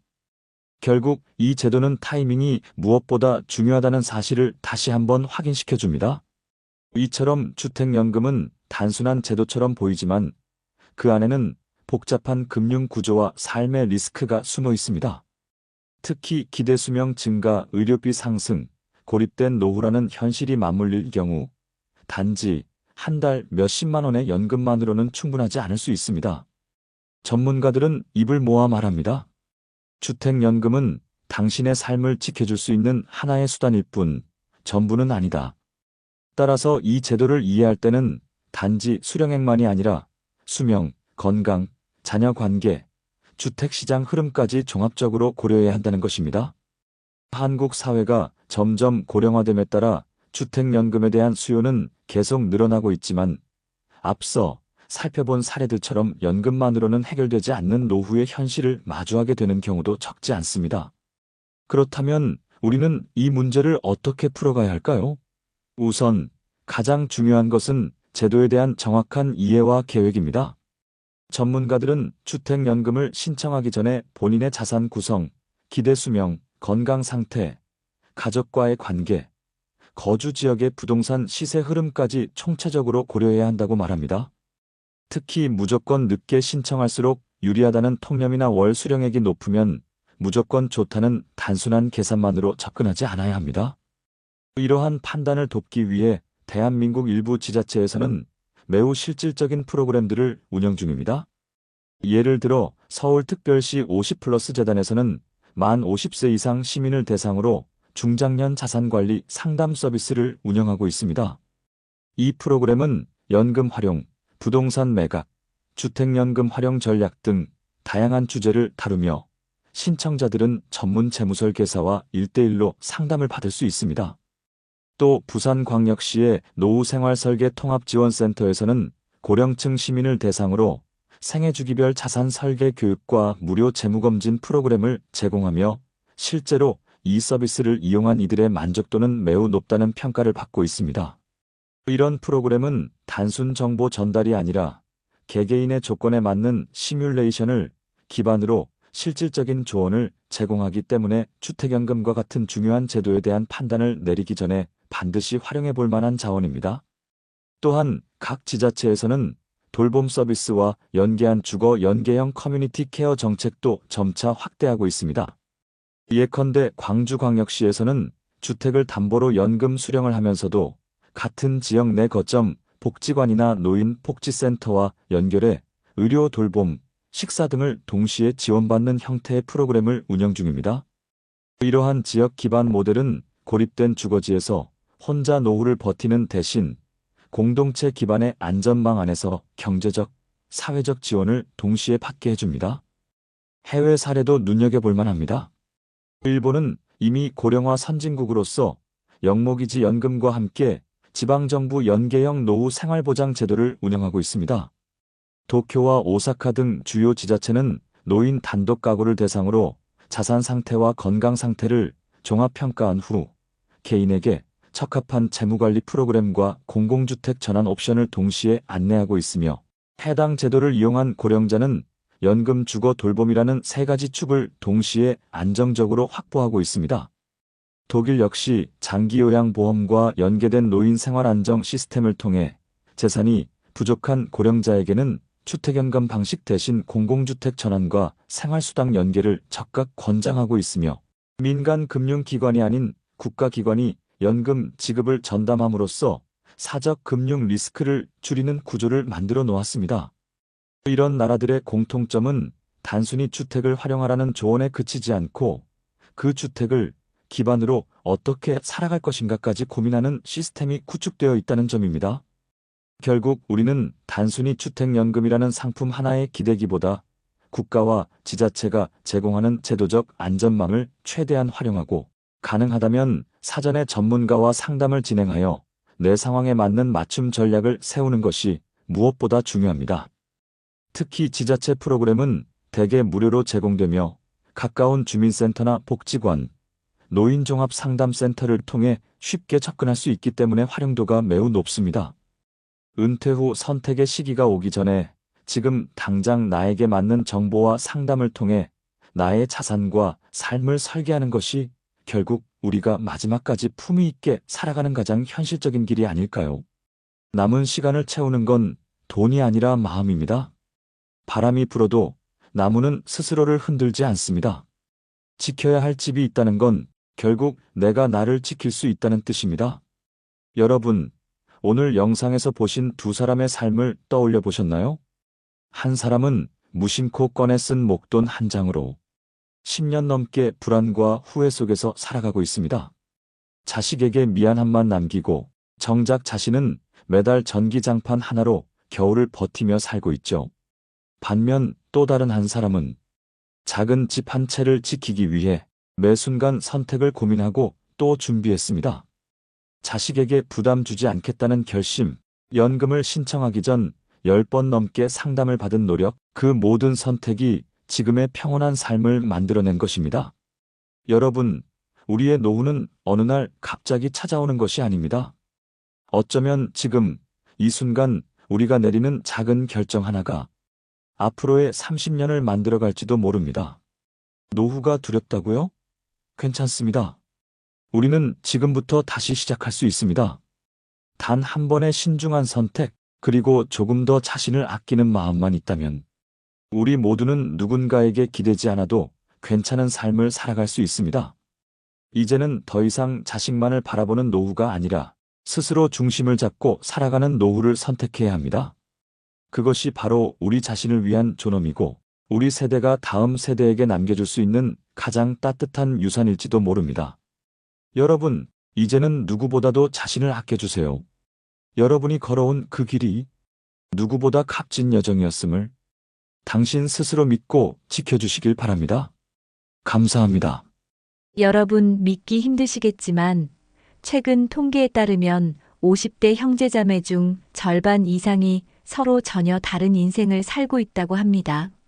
한쪽은 새 아파트에서 은퇴 준비를 하며 여유를 누리고 있는데 다른 한쪽은 병원비와 카드 빚 때문에 매달 통장이 마이너스인 채 버티고 있다는 사실 알고 계셨나요? 특히 지난달 보건당국 조사에서 60대 이상 가구의 의료비 지출이 역대 최고를 기록했다고 합니다. 형은 은퇴 후에도 골프와 여행을 다니며 건강관리까지 챙기는데 동생은 야간 택배 상하차로 생활비를 벌며 허리 통증에 시달리고 있다면 그 차이를 보는 가족의 마음은 과연 어떨까요? 단순히 안쓰럽다 해서 끝나지 않습니다. 이 격차는 죄책감, 미안함, 때로는 분노까지 불러오며 결국 형제 사이의 관계마저 무너뜨릴 수 있습니다. 여러분은 혹시 비슷한 경험이 있으신가요? 오늘 영상에서는 바로 이 형제 간의 격차라는 주제를 통해 우리가 놓치고 있는 현실을 짚어보고 함께 살아가기 위해 꼭 필요한 해법을 이야기해 드리겠습니다. 끝까지 보시면 지금 바로 실천할 수 있는 방법을 알게 되실 겁니다. 본격적인 영상 시작 전에 구독과 좋아요는 영상 제작에 정말로 큰 힘이 됩니다. 또한 오늘의 영상에는 위에 말씀드린 내용과 관련된 대한민국에서 일어나고 있는 비참한 사례 한 가지와 그와 반대되는 사례를 소개해드리겠습니다. 여러분들이 다 들어보시고 어느 쪽이 내가 원하는 노후의 인생인지 생각해보시는 시간이 되시기 바라겠습니다. 형제가 같은 집안에서 자랐어도 노년의 삶은 전혀 다르게 펼쳐질 수 있습니다. 경기도 군포에 사는 이정호 씨, 올해 66. 그는 한때 국내 굴지의 대기업에서 임원으로 근무했습니다. 직장 생활을 35년 넘게 이어온 끝에 몇 해 전 명예퇴직을 하면서 퇴직금으로 약 1억 5천만 원을 받았습니다.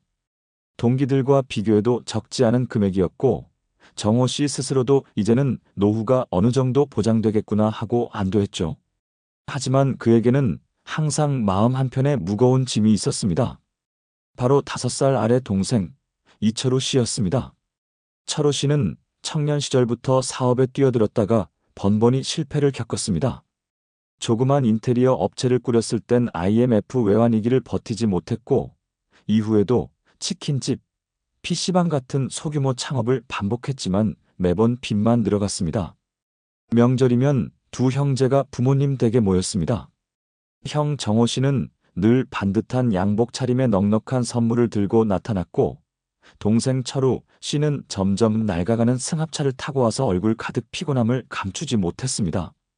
부모님은 늘 형제가 서로 도우며 살아야 한다는 말씀을 하셨지만 두 사람의 현실은 점점 멀어져 갔습니다. 퇴직 직후 몇 년은 괜찮았습니다. 정호 씨는 아내와 함께 여행도 다니고 주말마다 골프를 치며 여유로운 생활을 즐겼습니다. 아이들도 이미 결혼에 독립했으니 부부만의 시간도 생겼습니다. 그러던 어느 날 철호 씨가 전화를 걸어왔습니다. 형, 나 이번에 진짜 마지막이다. 조금만 도와줘. 목소리에는 다급함이 묻어났습니다. 소규모 식당을 운영하다 손님이 줄고 배달 플랫폼 수수료까지 감당하지 못해 결국 문을 닫게 되었다는 겁니다. 밀린 임대료와 인건비를 정리하려면 최소 1,000만 원 이상이 필요하다고 했습니다. 정호 씨는 처음엔 망설였습니다. 하지만 형제인데 외면할 수 없다는 생각이 들었죠. 결국 통장에 있던 퇴직금 일부를 꺼내 동생을 도왔습니다. 문제는 그게 한 번으로 끝나지 않았다는 겁니다. 이듬해에는 병원비였습니다. 철호 씨 아내가 갑작스럽게 당뇨 합병증으로 입원하게 되면서 치료비가 감당이 되지 않았습니다. 형, 이거 안 내면 퇴원도 못해. 미안하다. 철호 씨의 부탁은 점점 커져만 갔습니다. 정호 씨 집의 거실벽 한쪽은 서서히 곰팡이가 번지고 있었습니다. 오래된 아파트라 관리가 필요했지만 철호 씨를 돕다 보니 집수리 비용을 차일피일 미루게 된 겁니다. 매년 여름 장마가 오면 벽지는 더 검게 물들었고 곰팡이 냄새는 집안 곳곳에 스며들었습니다. 아내는 불평했습니다. 여보, 언제까지 이렇게 도와줘야 해? 우리 집은 왜 점점 이렇게 돼야 하냐고. 곰팡이 냄새 때문에 손주들도 오기 싫다잖아. 정호 씨는 대답을 하지 못했습니다. 손주들이 방문을 꺼리는 모습을 보면서도 동생의 전화를 끊을 수가 없었습니다. 갈등은 가족 모임에서 터져나왔습니다. 지난해 추석 형제들이 함께 모였을 때였습니다. 철호 씨는 술잔을 기울이다가 형에게 이렇게 말했습니다. 형은 대기업 다녀서 좋겠다. 난 왜 이렇게 되는지 모르겠다. 형이 조금만 더 도와주면 나도 다시 일어설 수 있을 텐데. 순간 식탁 분위기가 싸늘해졌습니다. 다른 가족들이 눈치를 보며 대화를 돌리려 했지만 이미 불씨는 번지고 있었습니다. 정호 씨는 속으로 울분이 치밀었습니다. 나도 평생 회사에서 새벽부터 밤까지 버텨가며 모은 돈인데 왜 당연히 나눠줘야 하는 거지? 하지만 차마 입 밖으로는 꺼내지 못했습니다. 어머니의 유언처럼 들렸던 형제가 서로 의지해라는 말씀이 귓가에 맴돌았기 때문입니다. 문제는 돈만이 아니었습니다. 정호 씨는 매번 동생을 도울 때마다 이상한 죄책감에 휩싸였습니다. 내가 잘나서 그런 게 아니야. 회사에서 운이 좋았던 것뿐이야. 이런 자기 합리화를 반복하면서도 통장이 점점 얇아지는 걸 볼 때마다 가슴이 답답했습니다. 은퇴 후에는 지출을 줄이고 연금과 퇴직금으로 남은 삶을 지켜야 하는데 계획했던 노후는 어느새 흔들리고 있었습니다. 집 벽의 곰팡이는 마치 형제 관계의 균열처럼 점점 번져갔습니다. 이렇게 해서 두 형제의 갈등은 점점 깊어졌습니다. 한쪽은 성공적인 은퇴를 했지만 불안에 흔들리고 다른 한쪽은 반복되는 실패 속에서 손을 내밀었습니다.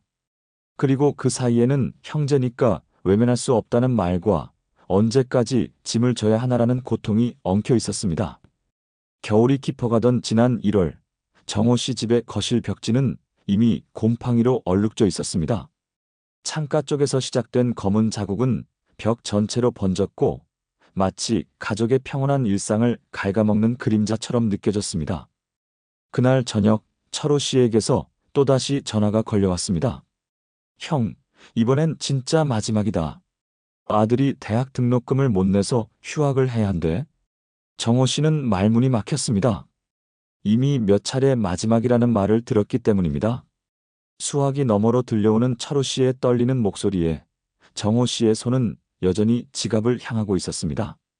그러나 곰팡이가 가득 번진 거실을 바라보며 그는 속으로 중얼거렸습니다. 내 집 하나도 제대로 지키지 못하는데 내가 무슨 힘이 있다고 계속 형 노릇을 한단 말인가? 그날 부부는 크게 다투었습니다. 아내는 눈물을 흘리며 말했습니다. 여보, 이제 그만해요. 당신 인생만 무너지는 게 아니에요.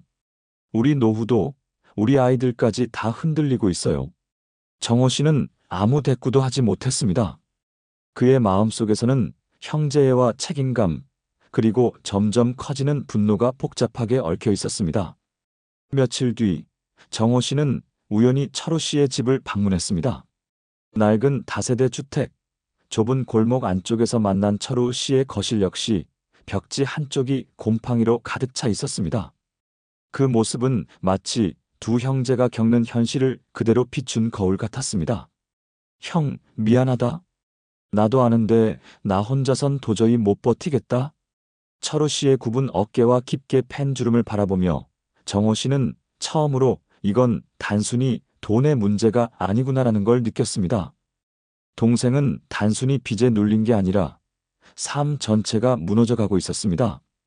그날 밤 정호 씨는 결심했습니다. 이젠 돈을 그냥 건네는 게 아니라 같이 방법을 찾아야겠다. 그는 지역 복지센터에 들러 상담을 신청했고 금융 채무 조정 프로그램과 긴급 의료 지원 제도를 알아봤습니다. 또한 철호 씨에게 작은 금액을 현금으로 주는 대신 재취업 교육을 함께 등록했습니다. 처음엔 철우 씨가 반발했습니다. 형, 돈만 주면 되잖아. 왜 이런 걸 하냐고. 하지만 시간이 지나면서 상황은 조금씩 달라졌습니다. 채무 조정이 이루어지자 이자 부담이 줄었고 재취업 교육을 통해 경비 자격증을 따게 되었습니다. 물론 형제 사이의 긴장은 여전히 남아 있었습니다. 하지만 최소한 돈을 무작정 주는 관계에서 함께 버티는 관계로 변해가기 시작했습니다. 정호 씨의 집 거실 벽지는 여전히 곰팡이로 얼룩져 있었지만 이번에는 마음이 달랐습니다. 언젠가 벽지를 새로 바를 날이 오겠지. 지금은 조금 더 버티자. 여러분, 어떠십니까? 형제가 힘들게 사는 모습을 보면서 마음이 흔들린 적 없으신가요? 가족이니까 도와야 한다는 말과 나도 내 삶을 지켜야 한다는 현실 사이에서 갈등한 경험, 누구나 있을 겁니다. 이정호 씨의 이야기는 남의 일이 아닙니다. 대한민국에서 퇴직금을 받아도, 연금을 받아도 언제든 형제나 가족의 어려움은 우리의 삶을 흔들 수 있습니다. 하지만 중요한 건 방법입니다. 무작정 돕는 것이 아니라 함께 제도를 찾고 함께 해결책을 모색하는 것. 그것이 형제 관계를 지키고 내 삶까지 지킬 수 있는 유일한 길일지도 모릅니다. 곰팡이 핀 벽지는 단순한 벽이 아니었습니다. 서로 다른 삶을 살았던 형제가 결국 같은 문제 앞에 서 있음을 보여주는 상징이었습니다. 우리는 모두 언젠가 비슷한 벽 앞에 서게 될지도 모릅니다. 여러분은 어떻게 하시겠습니까? 형제의 무거운 짐을 짊어질 준비가 되어 있으신가요? 아니면 함께 버틸 수 있는 거리를 정할 준비가 되어 있으신가요? 여러분 어떠시나요? 위의 사례는 정말 비참하고 서글픈 인생 아닌가요? 하지만 지금부터 소개해드리는 사례는 정반대의 선택으로 행복한 노후를 보내고 있는 분을 소개해드리겠습니다. 전북 전주에 살고 있는 김원수 씨, 올해 70. 그는 평생을 시청 공무원으로 근무했습니다. 특별히 화려한 인생은 아니었습니다. 매일 아침 8시에 출근해 민원인의 불만을 듣고 늦은 밤까지 결제 서류를 정리하던 소박한 일상이었죠. 그러나 그의 삶에는 뚜렷한 원칙이 있었습니다. 쓴 만큼 채워 넣어야 한다. 주변 동료들이 해외여행을 다니고 고급 외제차를 뽑을 때도 김 씨는 늘 국산 중형차 한 대만 고집했습니다. 명절 보너스가 나오면 가족 외식으로 소소하게 쓰고 나머지는 곧바로 적금으로 넣었습니다. 아이들 교육비를 쓰면서도 본인 노후 자금을 따로 떼어두는 습관을 30년 넘게 유지했습니다. 퇴직 후 그에게는 특별한 퇴직금이 따로 없었습니다. 대신 매달 국민연금과 공무원 연금을 합쳐 약 230만 원이 꾸준히 들어왔습니다. 여기에 수십 년간 꾸준히 모아온 적금과 주택 청약으로 마련한 아파트 한 채가 그의 노후 자산이었습니다. 그렇다고 평탄하기만 했던 건 아닙니다. 은퇴 후 처음 몇 해는 김 씨 역시 불안했습니다. 뉴스에서는 연일 고령층 빈곤율 OECD 최악, 연금 고갈 위기 같은 자극적인 제목이 쏟아졌습니다. 지인들 모임에 나가면 나는 퇴직금으로 카페 차렸다거나 아파트 2채는 있어야 노후가 든든하다 같은 이야기가 오갔습니다. 김 씨의 아내 박순자 씨도 불안해했습니다. 여보, 우리도 뭐 하나 해야 하는 거 아니에요? 주변 사람들은 다 부업을 하거나 건물 임대 수익이 있다는데 우리만 연금에 기대는 건 위험하지 않을까요? 김 씨는 흔들렸습니다. 은퇴 1년 차, 그 역시 지인 따라 주식 투자 설명회에 나간 적이 있습니다. 강사라는 사람이 단상에 올라와 이렇게 말했습니다. 지금 삼성전자 사는 건 바보짓입니다. 앞으로는 2차 전지가 답이에요. 다들 늦기 전에 따라오셔야 합니다. 순간 가슴이 두근거렸습니다. 하지만 그는 곧 스스로에게 되물었습니다. 내가 평생 민원 처리하던 공무원인데 기업 재무제표를 제대로 읽을 수나 있을까? 그는 설명회를 조용히 빠져나왔습니다. 집에 돌아온 뒤 아내에게 이렇게 말했습니다. 당신 말이 맞아. 우리도 불안할 수 있지. 하지만 모르는 건 하지 않는 게 맞아. 차라리 우리가 가진 걸 지키자. 그날 이후 두 사람은 다시 원래의 루틴으로 돌아갔습니다. 아침에는 동네 공원에서 함께 걷고 점심은 집밥으로 해결했습니다. 저녁에는 TV 앞에 앉아 있는 대신 작은 가계부를 함께 펼쳤습니다. 매달 연금이 들어오면 생활비, 의료비, 저축 비율을 정확히 나누고 남은 돈으로는 손주들 용돈을 챙겼습니다. 갈등은 또 있었습니다. 아들이 신혼집을 마련할 때였습니다. 집값이 너무 올라 전세 보증금만 해도 억 단위가 필요했죠. 아들은 조심스레 부탁했습니다. 아버지, 혹시 조금만 보태주실 수 있을까요? 순간 김 씨 부부는 잠시 말을 잃었습니다. 아들을 돕고 싶은 마음은 굴뚝 같았지만 그 돈을 주면 자신들의 노후가 흔들릴 수 있었습니다. 결국 김 씨는 아들에게 이렇게 말했습니다. 아버지가 해줄 수 있는 건 지혜와 경험이지 목돈은 아니야. 대신 전세자금 대출 상담을 같이 가주마. 아들은 처음엔 실망한 기색이 역력했지만 결국 부모의 뜻을 이해했습니다. 그리고 시간이 지나면서 그때 무리해서 돈을 받지 않은 게 오히려 다행이었다는 말을 하게 되었습니다. 김 씨 부부의 집은 오래된 아파트였지만 관리가 잘 되어 있었습니다. 장마철이 와도 벽지에 곰팡이가 생기지 않았습니다. 그는 매년 여름 장마가 시작되기 전에 직접 페인트 칠을 하고 습기 제거제를 곳곳에 놓았습니다. 저녁 식사 자리에서 손주가 묻곤 했습니다. 할아버지, 왜 집에 새 TV 안 사요? 우리 집은 되게 큰 거 있는데. 김 씨는 웃으며 대답했습니다. 큰 TV 없어도 할아버지 할머니는 행복해. 대신 너희 대학 갈 때까지는 용돈 줄 수 있잖아. 이처럼 그는 작은 소비를 줄여 더 중요한 곳에 돈을 쓰는 습관을 지켜왔습니다. 그 결과 은퇴 후 10년이 지난 지금도 매달 연금으로 생활비를 충당하고 예금 잔고는 조금씩이라도 늘어나고 있습니다. 김원수 씨의 이야기는 단순한 공무원 연금 수령자의 사례가 아니었습니다. 불안했던 순간에도 무리한 투자를 하지 않았고 자녀에게 무작정 재산을 내주지 않았습니다. 대신 지킬 건 지키고 필요한 건 필요한 만큼만 했습니다. 그의 삶은 우리에게 한 가지 사실을 보여줍니다. 노후 준비는 거창한 선택이 아니라 작은 습관과 원칙을 오래 지켜가는 데서 나온다는 것입니다. 김원수 씨 부부에게도 위기는 있었습니다. 2023년 겨울 갑작스러운 수술이 필요하다는 진단을 받았을 때였습니다. 고관절에 문제가 생겨 인공관절 수술을 받아야 한다는 의사의 말에 부부는 순간 얼어붙었습니다. 수술비가 수백만 원에 달했고 회복까지 몇 달간 재활 치료비도 만만치 않았습니다. 주변 친구들은 이제 큰돈 나가게 생겼네. 연금으로 버티다간 바닥날 거야 라며 걱정을 쏟아냈습니다. 아내 순자 씨도 불안했습니다. 여보, 혹시 우리도 집을 팔아야 하는 거 아니에요? 이렇게 큰 돈이 들어가면. 하지만 김 씨는 차분히 준비해둔 통장을 열어보였습니다. 수술비와 치료비로 예상되는 비용이 이미 따로 마련돼 있었던 겁니다.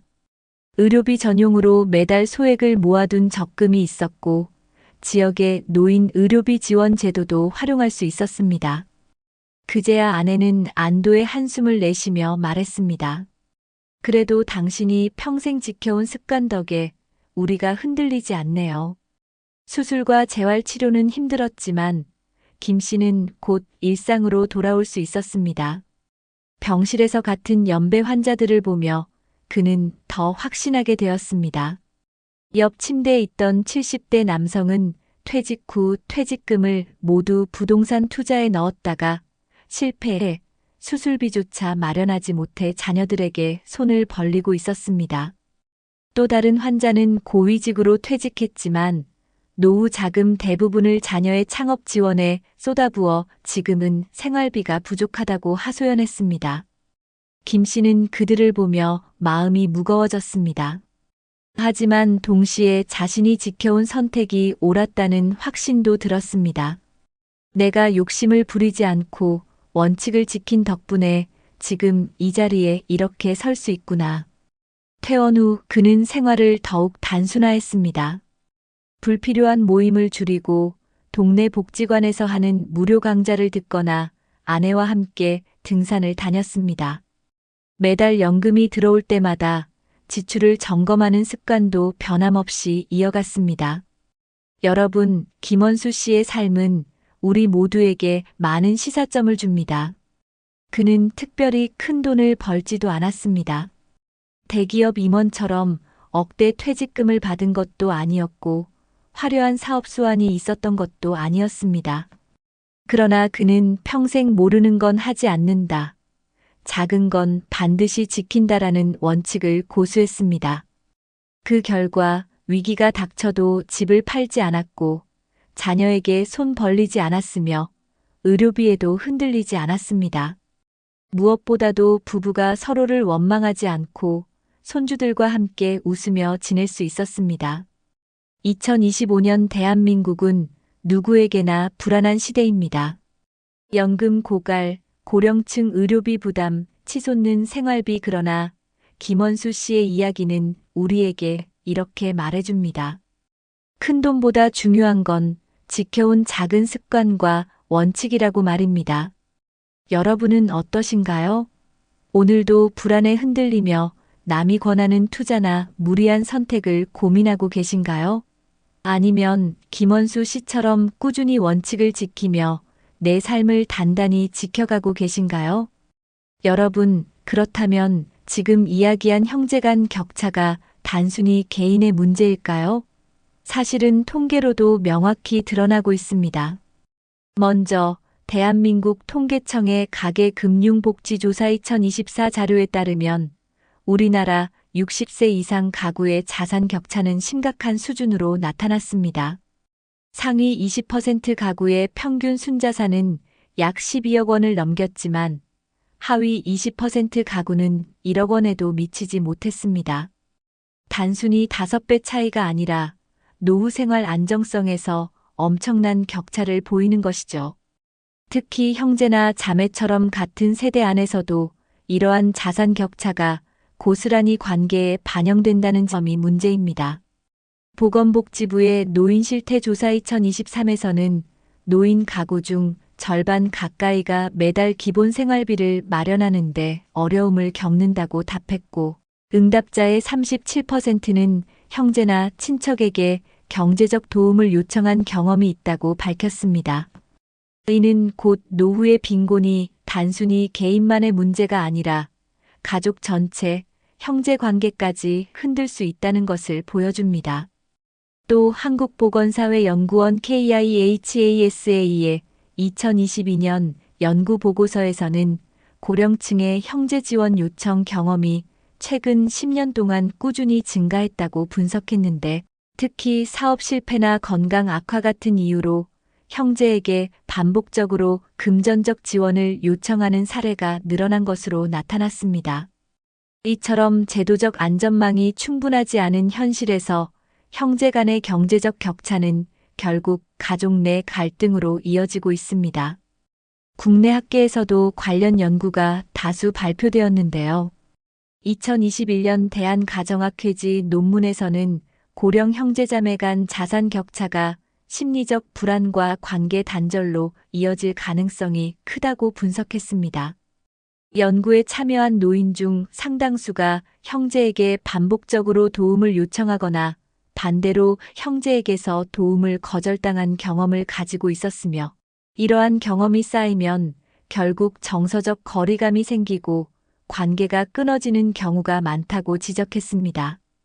또 한국노동연구원의 고령층 고용 및 소득 분석 보고서 2023에서도 고령층 가구의 노동소득과 이전 소득을 합산했을 때 형제 간의 생활 수준 격차가 뚜렷하게 벌어지고 있으며, 이러한 격차가 심리적 위축감과 가족 간 불평등 인식으로 이어진다고 밝혔습니다.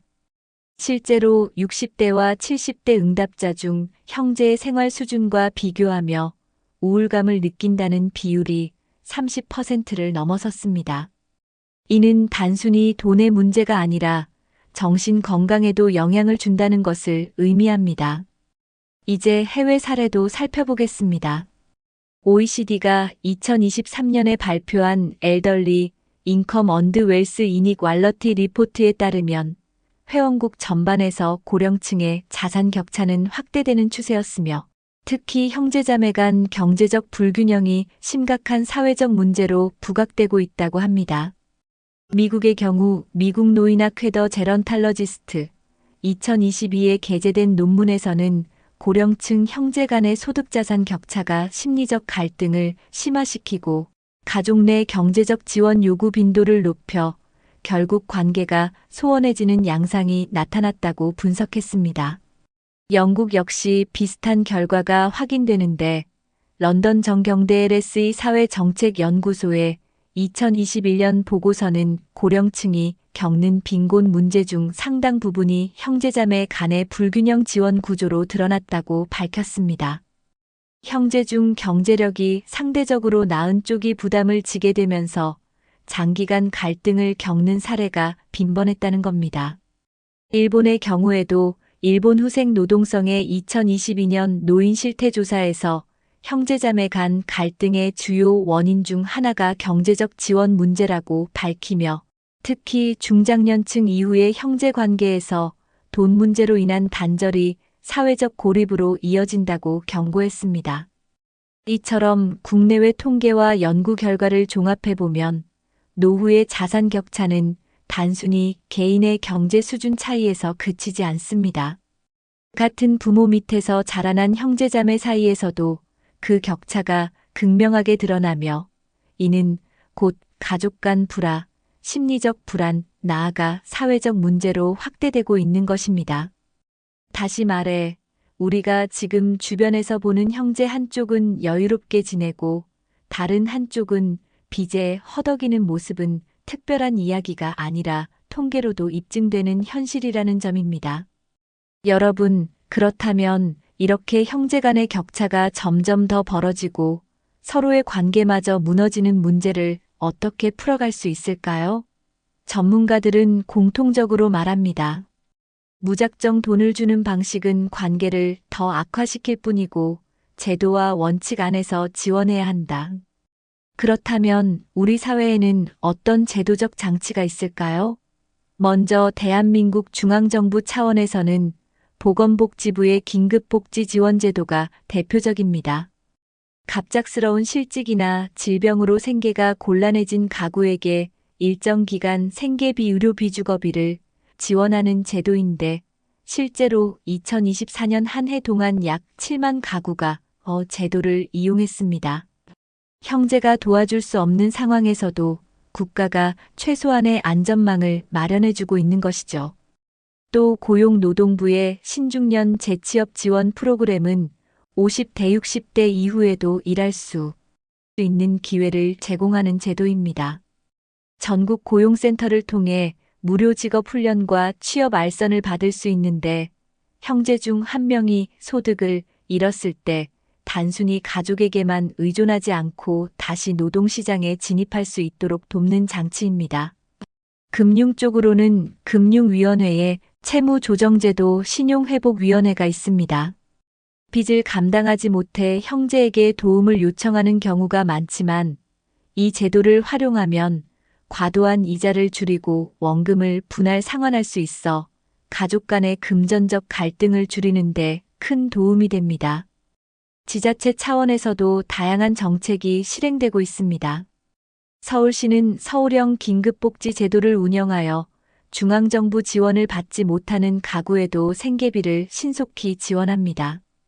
또한 찾아가는 동주민센터 사업을 통해 복지 사각지대에 놓인 중장년 노인 가구를 직접 발굴해 지원합니다.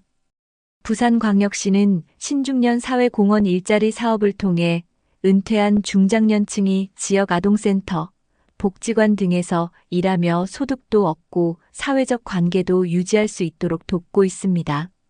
경기도는 제도전 희망금융지원센터를 운영해 사업 실패로 어려움을 겪는 소상공인과 중장년층에게 신용회복과 재창업 기회를 제공합니다. 이러한 제도는 형제가 서로를 무리하게 부양하지 않아도 되도록 제도적 장치를 마련하는 중요한 역할을 하고 있습니다. 해외에서도 참고할 만한 사례가 많습니다. 일본은 한국과 비슷하게 고령화가 빠른 나라로 이미 2000년부터 개호보험 제도를 도입했습니다. 가족 구성원이 간병 때문에 경제적 부담을 떠안지 않도록 국가가 장기 요양 비용의 대부분을 책임지는 방식입니다. 형제가 서로 간병비를 두고 다투는 상황을 줄여주는 대표적인 제도죠. 영국은 시민자산조언센터 시터전즈 애드바이스 뷰로라는 무료 상담 네트워크를 전국적으로 운영해 채무주거복지 문제를 겪는 가구가 가족에게 의존하지 않고도 전문가에게 조언을 받을 수 있게 했습니다. 미국의 경우 패멀리 퍼넨셜 미디에이션 프로그램 가족 재정 중재 프로그램이라는 제도를 일부 주에서 운영하는데 형제자매 사이에서 반복되는 금전적 분쟁을 법적 중재인이 개입해 합리적으로 조정하도록 돕습니다.